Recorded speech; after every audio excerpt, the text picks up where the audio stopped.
Welcome back to Deeper States of America Radio. I'm your host, Sander Hicks, a special guest here. I'm recording this in Mashhad, Iran, in the Islamic Republic of Iran, with my very special guest, Mr. Akbar Mohammed. Welcome to Deeper States of America Radio. Very happy to be with you. Thank you for allowing me to be on your show, Mr. Hicks. Thank you, sir. Let's just jump right into it. I'm kind of, I guess, awed by the great figures of history. So when I heard that you worked with the late, great Malcolm X, I was in awe of you. So I'll just jump right into it and say, can you tell us what are some of your top memories of working with Malcolm X? Well, it was no doubt. I didn't understand the terminology at the time, but he was a workaholic.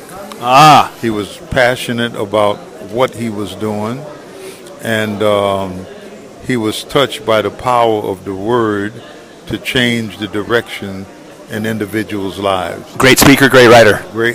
Great speaker, and he got into the soul of the individual, and he watched men and women become transformed from the word that he spoke.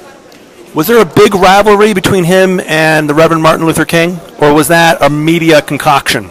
Well, it was both media, because the media wanted to make sure that black people who were in the struggle were divided sufficiently that they spend more time in the struggle. They spend less time in the struggle and more time arguing with each other about each other's position. Right. And but as we mature and we look at each other's work, I know that he had admiration for Martin Luther King, right, because he was consistent, and Malcolm was consistent, so that automatically breeded a respect for each other's work. And if you read the 1967 Riverside Church speech, it seems that King was integrating some revolutionary ideologies in third worldism and the book of Isaiah, and this idea of the oppressed of the third world overthrowing or throwing off the shackles, right? Absolutely. And I think that the influence of Malcolm's work on behalf of the Honorable Elijah Muhammad, the leader of the Nation of Islam, that work that Malcolm did as a follower of the Honorable Elijah Muhammad impressed people. And I'm sure that another individual, Kwame Ture, you know him as Stokely Carmichael. Right. He worked close with King. He marched with him, and he was always on King about revolutionary thought, about what was happening in the greater world, the African liberation movement, the unholy war that America got involved in Vietnam and lost lives, wasted the lives of 58,000 Americans who felt that they were fighting to secure America. Disproportionately black, especially at the front lines. Absolutely, because the draft was in those days. Right. And so that impacted King, and the speech at Riverside Church is a speech that we should reread and reread. I Have a Dream is all right, but it is nowhere near important, as important to the struggle as the Riverside Church. Right. He says at a certain point, passivity equals compliance in Riverside Church. Yes. Yes. Right. So I have a great new admiration for the Minister Louis Farrakhan and your organization, the Nation of Islam, because you guys went out on a limb and hosted an event with Kevin Barrett and Richard Gage. I think you were there about a year or so ago in Detroit. Yes. About 9/11 truth, the taboo topic that bears right, the taboo topic. But you guys plunged right in. Tell me about that. What was it like being there? Well, Minister Farrakhan actually, from the time right after 9/11 and his own reading and study, and very analytical in terms of looking into things, and he did not believe that it was those 19 hijackers, 15 of them from Saudi Arabia, right, that committed this. It had to be something else. And the term false flags and the U.S. liberty and so forth. So the minister wanted to hear from those who had been looking into it, investigating it, the evidence that they had, and he let them do a presentation at our annual convention called Savior's Day, and it was awesome. The room was absolutely packed. It was, yeah. I've seen the video. Yes, and it was an awesome presentation, and it opened the eyes of people. But the controlled media has a way of suppressing information that they do not want in the public domain, so they give you what it's called a beep, and then they take it off the news pages, and you don't hear about it anymore. But I was glad to meet him here. One of them is here at this conference. Dr. Kevin Barrett, the Arabic Studies scholar. That's right. And he is good, you know. Yeah. I was impressed with his interventions in the convention, and also his speech tonight at the closing ceremony. Yeah, it was quite good. He said one of the things he said was Jerusalem, Al-Quds, is holy to 4 billion members of Abrahamic faiths. Right. So he's saying Christianity and Islam and Judaism, but it's a disproportionate, a small minority of Zionists have hijacked Jerusalem for their own ends, and a lot of them are atheist Zionists, and so that's ironic. Bringing it back to 9/11, I want to let you know that I'm friendly with the Lawyers Committee for 9/11 inquiry. So there's new legal activism. They filed a grand jury petition in U.S. Southern District Court, and so there's more work that we could do together, you know, to try to bring justice for the 9/11 victims' families and expose the Saudi Zionist U.S. deep state that killed Martin Luther King and Malcolm X. Yeah. Right? Absolutely. I just want to say two things on it. One is that I think his name is Silverman, who owned the building. Larry Silverstein. Lucky Larry, yeah. Yeah, Silverstein. When I found out the kind of insurance and when he took it out in that report, that was surprising. Suspicious. Yeah. Okay, suspicious is a better word. Could be. And depends on your opinion. And then the fact of the compensation to the families that was killed. Right. You know, that was really horrible. Hush money. Hush money to keep them quiet, hope that they're satisfied. Right. Then when the rumor began to float that certain elements in the Jewish community that worked there didn't go to work that day, I heard it and I kind of pushed it on the side. But then it became more evident that it was some kind of knowledge. Then the stories came out about some people filming it from another building. That is credible evidence. Yeah, there's a police report and an FBI report that says that there were 5 Israeli movers. I spoke about this today briefly in my time on the mic, but yes, those according to the FBI CIA database, 2 of those guys were actual Mossad agents. They were arrested by East Rutherford, New Jersey police for celebrating the attacks. They were detained for 60 days, but then released without prosecution. So an act of treason, there's treasonous figures going on with the dual citizens, the neocons, Jewish Americans who tend to lean towards Israel rather than justice for Americans. I'm sure that's no surprise to you. No surprise whatsoever. So, but there's something else I wanted to mention, being that you are from New York, is that the newspapers in New York, and one of the Zionist-controlled newspapers, I don't know if it's still a Zionist-controlled newspaper because I don't have information on it, but at one time it was. This particular newspaper did a caricature drawing of Minister Farrakhan when he was sick, and he was on an operating table. It was the New York Post. And they had a doctor with a nose, I guess it was supposed to be a Jewish doctor with the nose, and he had a chainsaw, and they had a mark around Minister Farrakhan's neck, and they were about to operate, in other words, cut his head off. And I didn't hear the level of protest against that. Here is a major religious leader in the country and the world, and they would put something like that in the paper, but there would be no we've raised our voices, but from the other side, fair-minded, clear-thinking Americans, New Yorkers, would let that go in the post and not say one word about it. Yeah. Well, what about the fact that didn't Minister Louis Farrakhan at one point call New York City Hymietown? No, he never called it Hymietown. He never did that. No, See, this is my my media. Well, let me get you. You know, I mean, But the media is a media misconstruction. the media had it basically right. It was Reverend Jackson. Oh shoot! Reverend Oh Jackson shoot! I'm in confused. off Sorry. the cuff comment with some people there, and there was a reporter, a black man.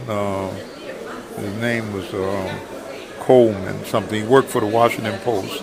He heard the comment by Jesse Jackson, and he reported it. Oh, okay, it was off the record. When it went out, they started beating up on Jesse Jackson about it. The minister defended Jesse Jackson, and he said that he chastised the brother, because this is like a conversation with black men standing around talking about something, Right. and because you work for the press, you don't have no obligation to say something that you know will create a problem for your brother who's running for president.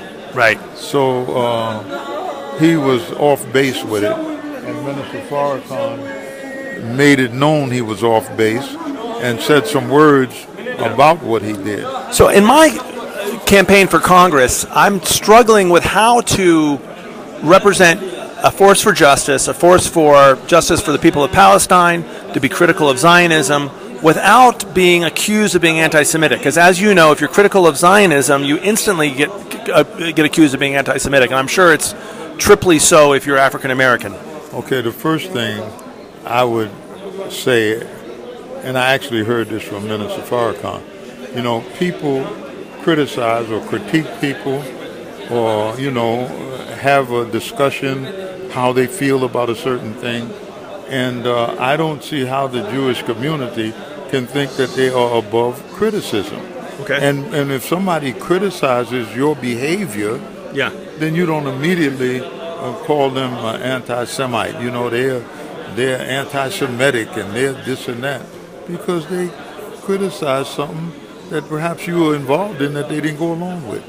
And then they try to make life rough for you. Yeah. You know, things that you want to do, they'll block you. They went so far as to block us in Panama at the hotel. The hotel, the Jewish people in Panama told the hotel some derogatory things about the minister, and the hotel actually canceled our room. See? That sounds like 1959 or something. Exactly right. So you running for Congress, I mean, it's going to be a rough ride, you know, but you can do it. I like it rough. Well, it's going to be a rough ride, because the first thing they do with all of the congressmen, they weigh them and see, number one, what do they need? What do they need? You need votes and money. Right. Right. And what they would like to do is make sure you don't get no money, and they steer the votes away from you. They even put people in the race. You have to study the history of Congressman Gus Savage out of Chicago. Okay. Study the history of Cynthia McKinney, who I think you know. Yes. And She is a friend. And you can see the pattern. And there's another one in Alabama, a black congressman that came over to the Middle East, you know, and dealt with the Palestinians and so forth. And they rolled him completely out. Oh, yeah, I've seen the video of him. Yeah, the way they destroyed him. Yeah, That's I think he was from Cleveland or something. Yeah. Right. So I'm just saying that you have to study that in order to walk through this mine field. This is a field loaded with mines because you're in New York. Right.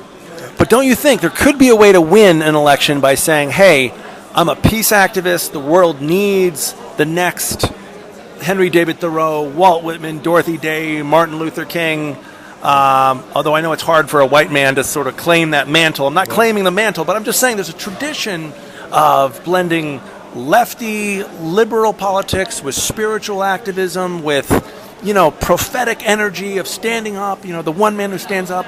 Don't you think Americans love the underdog? Yeah, they do. Right. They do.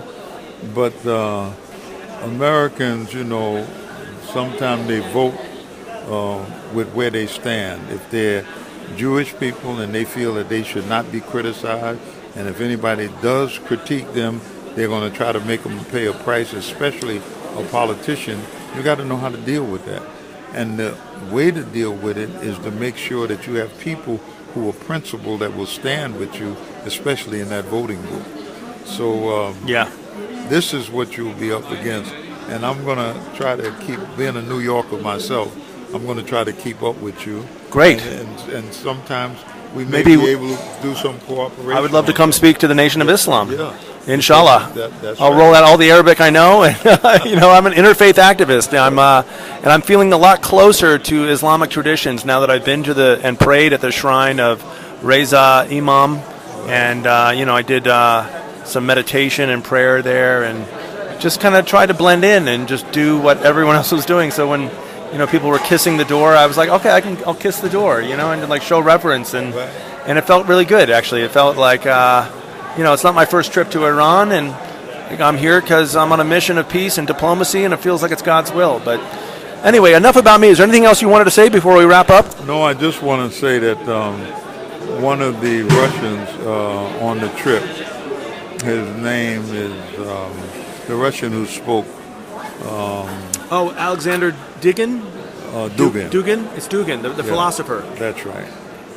It was amazing to something he said, that he said he has to look into this Islam more, because he's trying to synthesize religion and philosophy to the extent that the base of religion can have its place in people who really don't have any religious preference, but he saw a base in it. He mentioned that here, and I thought that was interesting. One of the, because he was going to the shrine.